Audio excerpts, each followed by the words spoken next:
राष्ट्रीय राजमार्ग 34 जो खूनी सड़क के नाम से जाना जाता है, हर दिन इस सड़क पर कोई ना कोई हादसा होता रहता है। सालों से यहाँ डिवाइडर बनाने की मांग की जा रही है।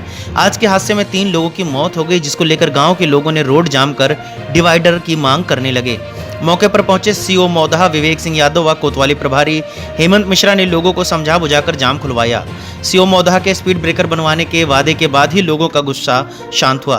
दुर्घटना के बाद मौके से भाग निकले ट्रक को खन्ना थाने ने पकड़ लिया गया। इस मामले में सीओ मौदहा ने बताया, थाना मौदहा के अंतर्गत नराज गांव के पास NH 34 हाईवे पर एक मोटरसाइकिल और ट्रक के मध्य में टक्कर हुई। मोटरसाइकिल पर 3 लोग सवार थे, जिसमें 2 लड़के और एक लड़की। 2 लड़कों की मौके पर ही मृत्यु हो गई। जो लड़की है उसको CHC मौदहा ले जाया गया, जहाँ से उसको जिला अस्पताल हमीरपुर के रेफर किया गया है। मृतकों के परिवारजनों को सूचना दे दी गई है।